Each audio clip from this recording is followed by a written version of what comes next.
क्या कश्मीरी रहनुमा सैयद अली शाह गिलानी ने करतारपुर राहदारी की मुखालफत की थी? बिल्कुल की थी। और सैयद अली शाह गिलानी साहब जो हैं उन्होंने अपनी वफ़ात से कुछ अर्सा पहले किसी तरीके से उन्होंने मेरे साथ कांटेक्ट किया और उन्होंने मुझे ये कहा कि आपको याद है कि मैंने आपको 2001 में दिल्ली में आपसे मैंने कहा था कि ये परवेज़ मुशर्रफ ठीक आदमी नहीं है, इस पर कभी एतबार ना करना। मैंने कहा हाँ जी मुझे याद है, आपने कहा था। उन्होंने कहा ये जो जनरल बाजवा है ना, ये परवेज़ मुशर्रफ का भी बाप है और इस पर भी कभी एतबार ना करना, ये हमें बेचने पे तुला हुआ है। वो राहदारी के खिलाफ क्यों थे? वो ये राहदारी के खिलाफ नहीं थे। हाँ। वो ये कहते थे कि जो 5 अगस्त 2019 को हुआ, 5 अगस्त 2019 को हुआ, इसका पाकिस्तान के बाख्तियार लोगों को पहले से पता था, ये उनका एक मौक़िफ़ था। और इसकी तस्दीक जो है वो उस वक्त की जो आज़ाद कश्मीर की हुकूमत थी उसमें शामिल बहुत से लोगों ने भी की कि ये इनको पहले से पता था। और फिर अली गिलानी साहब जो है वो उनके सब्र का पैमाना लबरेज़ हुआ जब फरवरी 2021 में हुकूमत पाकिस्तान ने जो है वो भारत के साथ लाइन ऑफ कंट्रोल पे एक सीज़ फायर का मुआहदा किया। तो गिलानी साहब ने कहा कि भाई जब 5 अगस्त 2019 हुआ तो आपने कहा कि मोदी हिटलर है, तो अब आपने उसी हिटलर के साथ सीज़ फायर का मुआहदा किया, ज़रा थोड़ा सा हमें भी बता दो कि गेम क्या चल रही है तुम्हारी। तो अली शाह गिलानी साहब ये समझते थे कि जो करतारपुर राहदारी के वो खिलाफ नहीं थे, वो ये कहते थे कि ये यकतरफा इक़दाम हो रहे हैं, यानी कि हमें कोई रिलीफ नहीं मिल रही, हमें हमारे बंदे गिरफ्तार हो रहे हैं, मारे जा रहे हैं, हम पे रिस्ट्रिक्शंस हैं, हम पर पाबंदियां हैं, लेकिन पाकिस्तान जो है वो इंडिया को रिलीफ दिया जा रहा है जब से इमरान खान वज़ीर आज़म और बाजवा आर्मी चीफ। ठीक है, इमरान खान ने तो फ्लोर ऑफ द हाउस पे कहा क्या फिर मैं जंग करूं?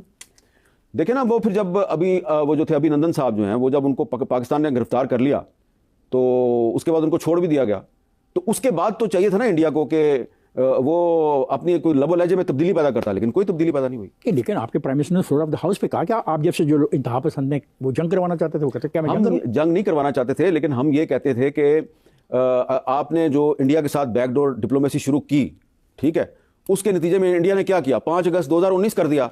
उसके बाद फिर बाजवा साहब जो हैं वो अप्रैल 2022 में मोदी साहब को पाकिस्तान के दौरे पे बुलाने का एहतमाम कर चुके थे और इमरान खान को पता नहीं था। तो यहां से उनका कैसे हो सकता है? यहाँ आपकी बात मान लूं मैं ये कि प्राइम मिनिस्टर को पता ही नहीं है और chief of the army staff दावत दे रहा है? बिल्कुल ऐसा ही था। मैं चैलेंज कर रहा हूं, मैं आपको चैलेंज कर रहा हूं। क्यों चैलेंज कर रहा हूं? ऐसे तो नहीं मैं अपने एक सीनियर को चैलेंज कर सकता। जब ये बात पता चली वजीर खारजा शाह महमूद कुरैशी को, तो शाह महमूद कुरैशी ने प्राइम मिनिस्टर से कहा कि हम तो मोदी को हिटलर करार दे रहे हैं, हम तो कह रहे हैं कि जेनोसाइड हो रहा है और हमें बताया जा रहा है कि मोदी जो है वो पाकिस्तान के दौरे पे आ रहा है, 4 दिन का दौरा, पाकिस्तान का 4 दिन का दौरा। तो आप मुझे बताएं कि क्या आप उसको जाके रिसीव करेंगे या मैं उसको रिसीव करूंगा? उसके बाद हमारा क्या बनेगा? हम क्या मुंह दिखाएंगे कश्मीरियों को? तो इमरान खान ने कहा कि फिर उनको आप समझाएंगे ये मत करें। तो शाह महमूद कुरैशी साहब ने जनरल बाजवा को और जनरल फैज़ को कहा कि जी आप फॉरेन ऑफिस आएँ और आके वहाँ पे हमें बताएं कि आप ये क्या कर रहे हैं। ये पीछे से जो है ना बैकडोर चैनल चला हुआ था जनरल फैज़ का और अजीत डोवल का। अजीत के साथ? जी, अजीत डोवल का। तो उसमें फिर ये फॉरेन ऑफिस गए। फॉरेन ऑफिस में फॉरेन मिनिस्टर ने, फॉरेन सेक्रेटरी ने और जो पूरा फॉरेन ऑफिस का जो अमला है, उन्होंने आर्मी चीफ को और DGISI से कहा जी पहले आप बताएं कि आप क्या चाहते हैं। उन्होंने अपना पॉइंट ऑफ व्यू दिया कि हमने इंडिया को बड़ी देर से एंगेज किया हुआ है और हम ये चाहते हैं, ये चाहते हैं, पीसफुल नेगोशिएशन, ये वो जो भी है। उन्होंने कहा जी कि हमें तो कॉन्फिडेंस 5 अगस्त 2019 के बाद हम इंडिया पे कैसे ट्रस्ट करें, और आप हमें ये बताएं कि मोदी साहब अगर पाकिस्तान आते हैं और हम उनको रिसीव करते हैं तो हमने फिर पाकिस्तानी कौम को और कश्मीरियों को तो कुछ बताना ना कि हमने आपके लिए ये रिलीफ लिया उनसे, वो क्या है ये बताएं हमें। उनके पास कोई जवाब नहीं था और इमरान खान और उनके वजीर खारजा ने इनकार कर दिया मोदी को रिसीव करने से। हामिद, आप ये जो बात कर रहे हो लग रहा है कि एक नया कारगिल होने वाला था। मुझे नहीं पता नया कारगिल होने वाला था, मुझे ये पता है कि इमरान खान पर आप देख लेना, ये किताब आपके सामने पड़ी हुई है, मैंने जब वो वज़ीर आज़म था कितनी तनकीद की है, लेकिन 2 मामलात पे मैं कहता हूँ कि इमरान खान ने रेजिस्ट किया। एक इजराइल का मामला था और दूसरा ये मोदी का जो दौरा पाकिस्तान है, ये मामला। आपने अपनी किताब में लिखा, सामने बिठाकर कहा गया खान साहब के फैसले से पाकिस्तान में सब बदलने वाला है, पार्लिमानी निज़ाम बदल जाएगा, सदारती निज़ाम आ जाएगा और 10 साल हुकूमत करने का मंसूबा भी है। ये किसके हवाले से बात आपने लिखी इस किताब में? और ये जंग में आपका कॉलम भी 28 नवंबर 2022 का। हाँ, 28 नवंबर 2022। और इस किताब में 29 नवंबर को क्या हुआ था? 29 नवंबर को आर्मी चीफ चेंज हो गया था। वो ठीक है, लेकिन इसका बताएं हाँ, किसने किसको कहा? ये जनरल फैज़ साहब जो हैं वो बहुत से सहाफ़ियों को कहते थे, आपने लिखा है फिर एक दिन मेरे 14 तबक रोशन कर दिए गए, मुझे सामने बैठा के कहा गया। अब मुझे नहीं समझ आती आपको सामने बैठा के कहा गया या किसको सामने बैठा के कहा गया। आगे पूरा पढ़ें। पूरा पढ़ते हैं कि खान साहब के फैसले से पाकिस्तान में सब कुछ बदलने वाला है।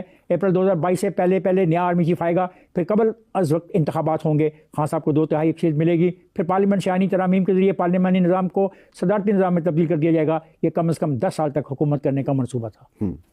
जब ये कॉलम का टाइटल है, आपने बड़ा मजेदार टाइटल रखा है, खान साहब का फैस। हाँ, खान साहब का फैस। जब ये कॉलम छप गया, पहले तो बताइए किसने कहा आपको? ये मेरे किसके सामने आप बैठे हुए थे जो बातें आप भाई जो मुझे कह रहे थे कि आप पर पाबंदी खत्म नहीं होगी जब तक कि आप हमारी बात नहीं मानेंगे, ठीक है ना।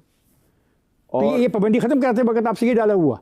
ये मेरे से नेगोशिएशन हो रही थी कि मेरे पे 9 महीने पाबंदी रही ना। ठीक है, नहीं ये डायलॉग जो आपने कोट किया है खान साहब का फैज, हाँ। ये किसने आपसे ये डायलॉग फैज का एक नुमाइंदा था, ठीक है ना, आजकल वो जरा हॉट वाटर में है, ठीक है ना, शायद मेरा ख्याल है कि वो भी गिरफ्तार है उनके साथ। तो वो मुझे ये कहता था कि ये 10 साल का मंसूबा है।